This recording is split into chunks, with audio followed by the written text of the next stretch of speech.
The polished floor of the Galactic Concordance Hall shimmered like black glass under the soft glow of hovering light orbs.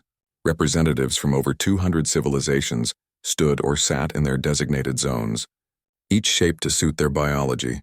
Some needed water tanks, others preferred high perches, and a few floated silently in anti-gravity bubbles. Among them, 3 humans stood out not for their appearance but for their stillness. Daniel Brooks adjusted the collar of his dark gray uniform, his jaw tight but his eyes calm. Beside him, Lena Foster tapped a small data pad with her thumb, reviewing last-minute notes, while Marcus Bell scanned the room with the quiet focus of a man who'd spent years reading silences more than speeches. Earth had only earned observer status 6 months earlier, after decades of effort. It wasn't full membership, just a seat at the edge of the great circular chamber with no vote, no voice in decisions, only the right to listen.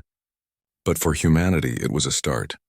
They had rebuilt after the resource wars, unified under a single planetary government, and poured every spare credit into space exploration, diplomacy, and quiet technological advancement. They weren't the strongest, fastest, or oldest species in the galaxy, but they were stubborn, and they had come this far. The session that day was meant to be routine, updates on interstellar trade routes, a dispute over asteroid mining rights near the Helios belt, and a proposal to expand the Concordance's peacekeeping fleet. Nothing that should have involved Earth directly. But then Korath Vex rose from the Varelian delegation. Korath was tall, his scaled skin the color of dried blood, with eyes like polished obsidian. His species had been spacefaring for over 10,000 years. They saw themselves as the guardians of galactic order, the keepers of wisdom, and the judges of who deserved a place among the stars. He didn't shout. He didn't need to. His voice, smooth and cold as liquid nitrogen, carried through the chamber without amplification. "Before we proceed," he began, "I must address a matter of growing concern. The recent inclusion of Sol 3 Earth into observer status has raised questions about the integrity of our standards." A ripple passed through the chamber. Some delegates shifted. Others leaned forward. "Let us be honest," Korath continued. "This species emerged from tribal warfare less than 3 centuries ago. They nearly destroyed their own world through greed and ignorance. They lack the philosophical maturity, the biological stability, and the historical depth required for true galactic citizenship. Granting them even a listening post risks diluting the Concordance's purpose. They are children playing with fire, not equals ready to share the hearth." Silence followed.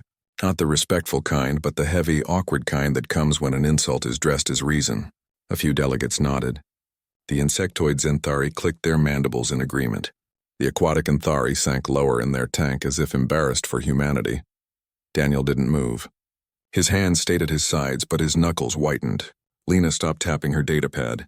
Marcus closed his eyes for just a second as if gathering strength. None of them interrupted. Protocol forbade it. Observers could not speak unless invited. So they stood, absorbing the words like stones dropped into still water. When the session resumed, the trade routes were approved. The mining dispute was tabled. The peacekeeping fleet expansion passed with overwhelming support. Through it all, the humans remained silent, but inside something had shifted. Later, aboard the orbital station Horizon 7, the mood was different. No polished floors here, just steel corridors, blinking consoles, and the low hum of life support. In the Earth delegation's private briefing room, the air felt thick. General Olivia Ruiz stood near the viewport, arms crossed, her dark eyes fixed on the blue curve of Earth below. She hadn't been at the session. Military personnel weren't allowed in the main chamber, but she'd watched the feed. "That wasn't just an insult," she said quietly. "That was a challenge." Lena sat at the table, her fingers now flying across the datapad. "He's wrong about our history, but he's right about one thing. We're new. And new means unpredictable. To them, unpredictable means dangerous." Marcus paced slowly, his polished shoes clicking on the metal floor. "They don't fear our weapons. They fear our speed. We went from steam engines to quantum drives in 200 years. Most species take millennia to make that leap. To them, we're a spark in a dry forest." Daniel finally spoke, his voice low but steady. "They think we'll beg for their approval, or lash out in anger. Either way, they expect us to react like children." Olivia turned from the window. "So what do we do?" Daniel looked at each of them. Lena, the scientist who saw patterns in chaos. Marcus, the diplomat who turned words into bridges. Olivia, the soldier who protected without flinching. We show them we're not children, he said. We show them we're something they've never seen before. Lena's eyes lit up. Project Ember. The name hung in the air like a held breath. Project Ember had been classified at the highest level. Buried beneath the lunar regolith in a sealed facility known only as Site Theta, it wasn't a bomb, not a ship, not even a weapon in the traditional sense. It was a proof of concept, a demonstration of humanity's mastery over quantum-entangled energy fields, capable of influencing stellar matter across light years. The theory had been proven in simulations. The hardware had been built in secret. All it needed was authorization. Olivia frowned. Activating Ember is a huge risk. If it fails, we look foolish. If it succeeds too well, they'll see us as a threat. They already see us as a threat, Marcus said. Just not a serious one. Ember changes that. Daniel walked to the center of the room. We don't do this to scare them. We do it to earn respect. Not through words, but through action. Let them see what humanity can do when we're not asking for a seat but claiming our place. The decision wasn't made that night. Protocols had to be followed. Earth's Global Council needed to be consulted, but as the four of them stood in that small room, watching Earth spin silently in the void, they knew the path ahead. The insult had been delivered. Now humanity would answer, not with anger, but with fire. And somewhere deep beneath the moon's surface, engineers like Jake Monroe checked the final systems, unaware that their quiet work would soon light up the galaxy. Back aboard the orbital station Horizon 7, the air felt heavier than before. The insult from the Varelian delegate still echoed in every corridor, every quiet conversation, every glance between Earth's representatives.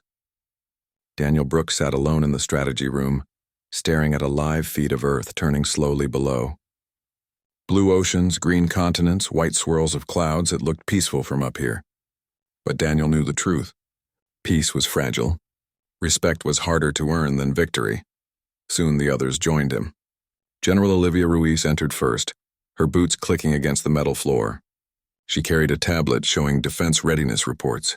Lena Foster followed, her eyes tired but sharp, clutching a cup of coffee that had long gone cold. Marcus Bell came last, his suit wrinkled from hours of tense meetings with other observer delegations. No one spoke at first. They didn't need to. They all knew what had to be discussed. We can't ignore what happened, Marcus finally said, his voice low. Korath Vex made it clear. Humanity is seen as a joke, a loud, messy child who stumbled into a room full of elders.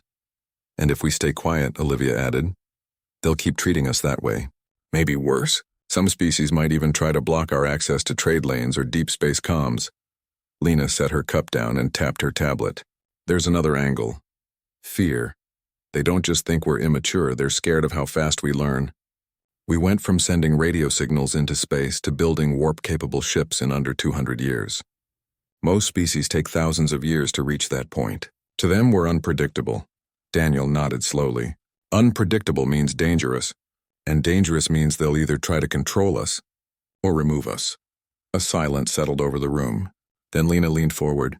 What if we show them we're not just fast, but precise? Not reckless, but brilliant? Olivia raised an eyebrow. You're talking about Project Ember. Yes, Lena said. It's ready. The final tests on the quantum entanglement matrix passed last week. Jake and his team confirmed the calibration is stable. We can target a star 50 light-years away and shape its output for exactly 30 seconds. Marcus frowned. But Ember isn't a weapon. It doesn't destroy, it demonstrates. Exactly, Lena said. That's the point. We're not threatening anyone. We're showing what we can do. Not with missiles or armies, but with knowledge, control, and vision.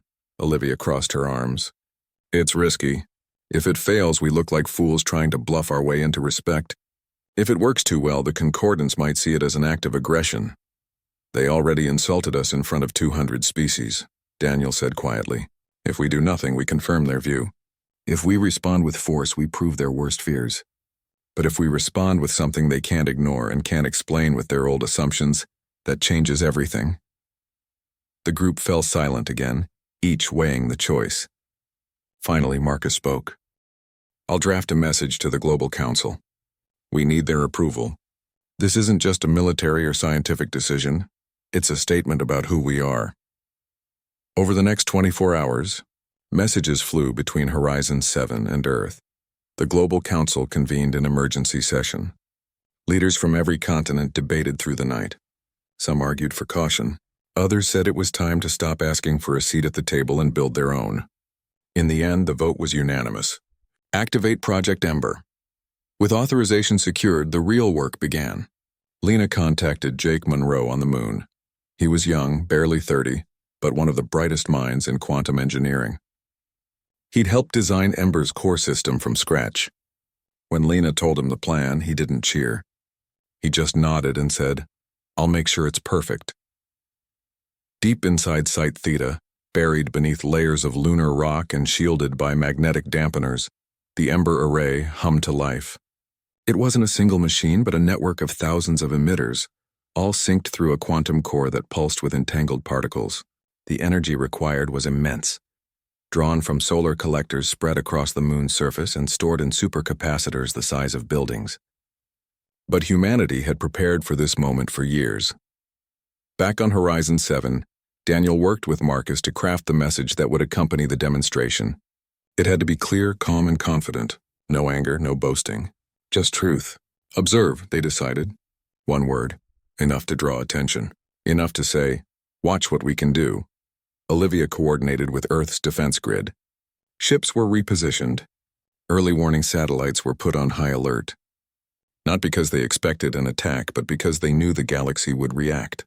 Some species might panic. Others might see opportunity. Earth had to be ready for anything. As the hours passed, tension built not just in space but on Earth itself. News of the Varelian insult had leaked. People gathered in cities, watching the skies, wondering what their leaders would do. Would they apologize? Would they fight? No one knew about Ember, but everyone felt that something was coming. Lena spent most of her time in the comms room, linked directly to Site Theta. She watched data streams scroll across her screen. Energy levels, field stability, targeting coordinates. The star they'd chosen was perfect. A quiet red dwarf named Epsilon 9, far from any inhabited systems, dormant for millions of years, harmless, safe, and visible to nearly every major observatory in the galaxy. Jake's voice came through the comm, calm and steady. "Final sequence loaded. All systems green. We're ready when you are." Lena took a deep breath. "Hold position. We activate on my signal." She looked up and saw Daniel standing in the doorway. He didn't say anything. He just gave her a small nod. That was enough. Down on Earth, in homes and streets and quiet rooms, people paused. They didn't know why, but they felt it, a shift in the air, a quiet before a storm. Children looked up at the night sky. Old men remembered wars they'd survived. Young scientists checked their instruments, sensing something strange in the cosmic background noise. In the Concordance Hall, Korath Vex sat in his chamber, reviewing reports. He felt satisfied. The humans had been put in their place. They would stay quiet now, grateful for even a listening post. He didn't imagine they had the courage or the capability to respond, but humanity had never been about what others imagined. In the silent dark of space, near the edge of the Sol system, a single Earth vessel, the research cruiser Aurora, adjusted its course slightly. Onboard technicians monitored deep space sensors. They weren't looking for enemies. They were waiting for light. And deep beneath the moon's surface, Jake Monroe placed his hand on the activation panel. His finger hovered over the button. He thought of his grandmother, who'd lived through the last Great War. He thought of his little sister who dreamed of flying between stars. He thought of Earth, not as a planet, but as a promise. Then he pressed it. A pulse of energy, invisible to the eye but immense in power, shot out from the moon. It didn't travel through space like light or radio waves. It moved through the quantum fabric itself, faster than anything known. It crossed 50 light years in less than a heartbeat. And far away in the cold void near Epsilon 9, the star stirred. For 30 seconds it burned not with random fire, but with purpose. Its corona twisted, shaped by forces no other species understood. And in that brief moment, the silhouette of Earth, continents, oceans, the curve of its beloved blue sphere appeared. In the heart of the star's glow, every telescope in the galaxy saw it, and no one could look away. The Galactic Concordance, reconvened 3 days after the Epsilon 9 event. This time, the great circular chamber buzzed not with boredom or routine, but with a low, urgent hum of voices from 200 species. Delegates leaned toward their neighbors, sharing datapads, whispering in dozens of languages. At the edge of the hall, the human delegation stood together, Daniel Brooks in front, Lena Foster beside him with her tablet ready, Marcus Bell slightly behind with his hands clasped, and General Olivia Ruiz just outside the official zone, observing like a hawk. Korath Vex had not spoken since the star display. He sat rigid in his seat, his dark eyes fixed on the central podium as if willing the moment to pass without further humiliation. But the moment would not pass. The Lyran delegate's words had planted a seed, and now it was growing. The session opened with a motion from the Anthari, a peaceful, aquatic species known for their patience. They proposed an emergency review of Earth status, not to revoke observer rights but to fast-track full membership. Gasps rippled through the chamber. Full membership meant voting rights, a seat on the Security Synod, and equal standing in all galactic decisions. No species had ever been elevated so quickly. Debate erupted immediately. The Xanthari, still fresh from their tour of Sol space, surprised everyone by supporting the motion. Frelasho stood and spoke plainly. We came expecting a threat. We found a people who showed us their strength without fear, and their knowledge without greed. That is the mark of true civilization. Others followed. The Qatari, usually silent, transmitted a simple message that scrolled across every delegate's screen. Wisdom is not measured in years, but in choices. Even some of the older species, like the moss-skinned Thalorians, nodded in cautious agreement. But not all were convinced. A faction led by the Varelians and 2 other ancient races argued that Earth's demonstration was reckless. They toyed with stellar forces they barely understand, said a gray-robed delegate from the Orlan hegemony. What if they lose control next time? What if a populated system is harmed? Lena stepped forward then, though observers weren't meant to speak. All eyes turned to her. She didn't ask permission. She simply began. We understand those forces better than you think. Project Ember wasn't built in a week. It was tested for 15 years in simulation. Every variable was accounted for. Epsilon 9 was chosen because it posed 0 risk. We didn't act out of pride. We acted because we were told we didn't belong. We simply showed that we do. Her voice was calm, her words clear. No anger, no defensiveness. Just fact. The chamber fell quiet. Daniel took over. We are not asking for special treatment. We are not demanding power. We are offering partnership. Humanity has much to learn, but we also have much to give. Our history is short, yes, but it is full of mistakes we refuse to repeat. We know what it means to stand on the edge of ruin and choose to build instead. He paused, then added, You called us children, but children grow, and sometimes they teach the elders new ways to see the world. Silence held for a long moment. Then slowly the Lyran delegate began to clap. Others joined. First the younger species, then a few of the older ones. Even Vrela Sho gave a single sharp nod of approval. Korath Vex did not move. Behind the scenes, things moved quickly. Marcus met with diplomats from a dozen species, forging quiet alliances. Olivia coordinated with Earth's defense network, ensuring no sudden moves would be misread as aggression. Lena shared non-sensitive data about quantum entanglement fields with trusted scientific envoys, proving Earth's transparency. Jake, still on the moon, prepared a public archive of Project Ember's research, everything except the core activation sequence, to be released if the Concordance agreed to full membership. But not all reactions were peaceful. Far beyond the Sol system, near the outer rim of Xanthari space, a different kind of fleet gathered. Not the official Xanthari peace cruisers, but a splinter group, the Iron Claw, a militant faction that believed younger species should be contained, not welcomed. They saw Earth's display as a direct challenge to the old order, and they intended to answer it. Their ships, 3 jagged black-hulled destroyers, slipped past normal patrols using stolen cloaking tech. Their target wasn't Earth itself. It was Horizon 7. Destroy the station, kill the delegation, and frame it as an accident. Without leaders, Earth's momentum would collapse. Olivia's intelligence network caught wind of the plot too late. The Ironclaw fleet was already inside the outer asteroid belt, moving silently toward lunar orbit. She alerted Daniel immediately. "We can't let them reach the station," she said. "But if we fire first, the Concordants will think we're the aggressors." "Then we don't fire," Daniel replied. "We show them we're smarter." Lena had an idea. The Ember array still has residual charge. Not enough for another star pulse, but enough to create a localized quantum distortion, a temporary blind spot in their sensors. Jake confirmed it was possible. Within minutes, he rerouted power from the lunar solar grid. A soft hum vibrated through Site Theta as the array powered up again, not to shape stars, but to weave a veil of warped space around Horizon 7. As the Iron Claw ships approached, their sensors flickered. Suddenly, the station vanished from their screens. They slowed, confused. Then from the darkness, Earth's defense ships appeared. Not with weapons drawn, but with open comms. "This is General Olivia Ruiz of Earth Unified Defense. You are trespassing in sovereign space. Identify yourselves or be escorted out." The Iron Claw commander hesitated. He'd expected fear, resistance, maybe a fight. Not this calm certainty.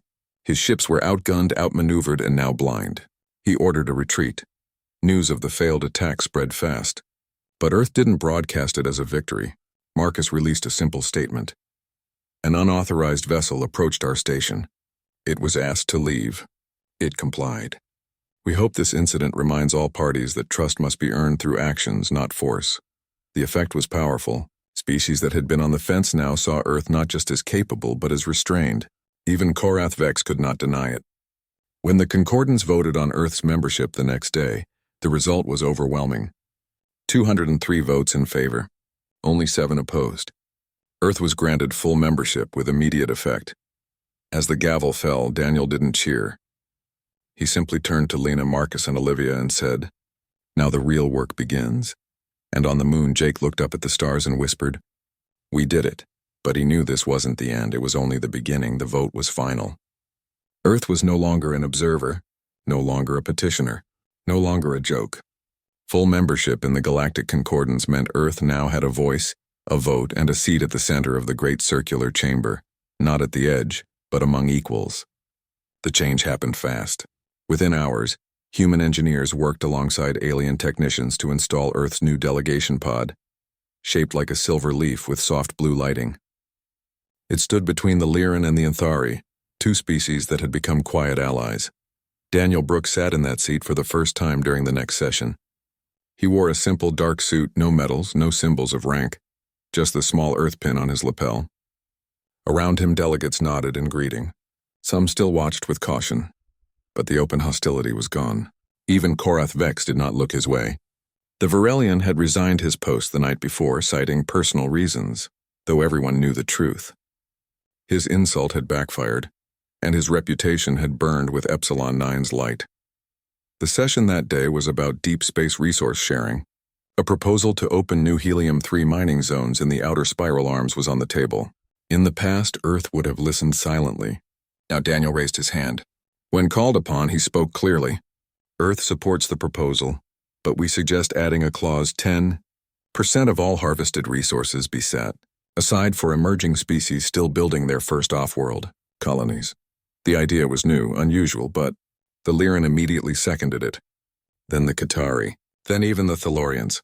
The amendment passed. After the session, Marcus Bell walked the corridors of the Concordance Hall, not as a guest, but as a peer. He met with diplomats from a dozen worlds, not to beg for favors, but to trade knowledge. Earth's advances in sustainable agriculture for Xanthari water recycling tech, human neural interface designs for Anthari bioharmony protocols. Deals were made not out of need, but mutual respect. Back on Earth, life changed in quieter ways. Children in schools now studied not just Earth's history, but galactic civics. Universities opened new departments in xenolinguistics and interstellar law. Factories that once built weapons now produced components for joint research stations. In Geneva, construction began on the new Earth Concordance Embassy, a building of glass and green steel, shaped like an open hand reaching skyward. General Olivia Ruiz stood on a hill overlooking the site one evening, her uniform jacket open in the warm air. She wasn't in command of a warship or a defense grid at that moment. She was just a woman watching her world grow. Below, workers moved beams into place under the setting sun. Nearby, a group of kids played, pretending to be ambassadors to alien worlds. One little girl held a stick like a data pad and said, "We come in peace, but we also come with really cool science." Olivia smiled. That was the spirit. On the moon, Site Theta was no longer hidden. Project Ember had been declassified. Its research shared openly with any species willing to sign peaceful use agreements.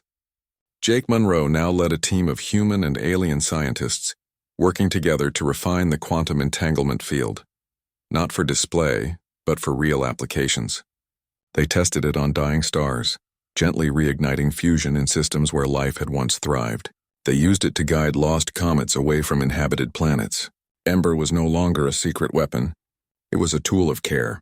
Lena Foster visited him often, bringing coffee and updates from Horizon 7. "The Thalorians want to collaborate on a stellar nursery project," she told him one afternoon, as they watched Earth rise over the lunar horizon. "They say your team's calibration method is the cleanest they've ever seen." Jake shrugged, but his eyes shone. "We just wanted to prove we belonged. Now we get to help others belong too." Meanwhile, Daniel, Marcus, Olivia, and Lena met often, not in war rooms or briefing chambers, but in simple places. A cafe on Mars Colony 3, a garden on the orbital habitat Viridia, a quiet beach in Oregon. They talked not just about policy, but about what kind of future they wanted to build. Not one of dominance, but of partnership. Not one of fear, but of shared wonder. One evening, the four of them stood together on that Oregon beach watching the stars come out. The Pacific rolled gently at their feet. The air smelled of salt and pine. No one spoke for a long time. They didn't need to. They had lived through insult, silence, ignition, and reckoning. Now they stood in the calm after the storm. "We did it," Marcus finally said, his voice soft. "No," Daniel replied. "We're doing it. Every day, and it was true. Membership wasn't the end, it was the start of something harder. Trust had to be maintained. Alliances had to be nurtured. Mistakes would be made. But humanity had shown it could rise without falling into arrogance. It could shine without burning others. Far away, in a small system near the galactic rim, another young species watched the archived footage of Epsilon 9. They were insectoid, with large compound eyes and fragile wings. Their world was recovering from its own wars. Their scientists had just cracked warp theory. Their leaders argued about whether to reach out to the Concordance or stay hidden. Then a young student played the recording of Earth's star silhouette for her council. "If they can do this," she said, "maybe we can too." The council fell silent. Then slowly they voted to send a message. A simple one. "We are here. We are listening." And somewhere in the endless dark between stars, another spark began to glow.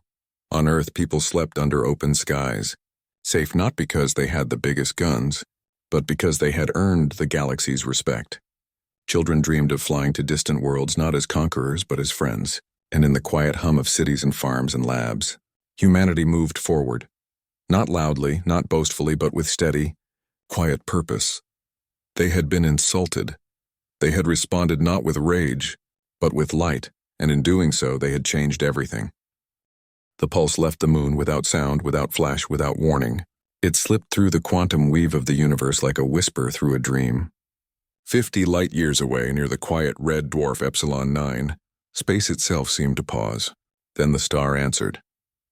For 30 seconds, the dull ember of Epsilon 9 blazed with impossible clarity. Its light didn't just brighten, it reshaped. Tendrils of plasma curled and folded under forces no known physics could explain, forming a perfect glowing outline of Earth. Continents rose in fire, oceans shimmered in coronal blue. The curve of the planet glowed like a promise written in starlight. Observatories across the galaxy recorded it. Deep space monitors blinked in alarm. Species that had never paid attention to Sol 3 now stared at their screens in disbelief. On Horizon 7, the humans watched the feed from the Aurora's long-range sensors. Lena held her breath as the image formed. Daniel stood perfectly still. Olivia's hand rested near her sidearm, not out of fear, but readiness. Marcus closed his eyes for a moment as if in prayer. None of them cheered. They didn't need to. The message was sent. Back on Earth, people saw it too. Not with their eyes. Epsilon 9 was too far for naked sight. But through live streams, news alerts, and emergency broadcasts. Scientists scrambled to explain it. Governments issued calm statements. But in homes and streets and quiet rooms, ordinary people felt something shift inside them. For the first time, they weren't just inhabitants of a small blue world. They were part of something vast, bold, and undeniable. In the Galactic Concordance Hall, chaos erupted. Delegates shouted over each other. Some demanded immediate investigation. Others accused Earth of violating galactic non-interference laws. A few sat in stunned silence, unable to process what they'd seen. Korath Vex remained in his seat, his scaled face unreadable, but his claws dug deep into the armrests of his chair. How? He muttered, more to himself than anyone else. How could they do this? No one had an answer. The Varelians had mastered stellar navigation, energy harvesting, even limited time dilation fields. But reshaping a star's corona with such precision? That bordered on myth.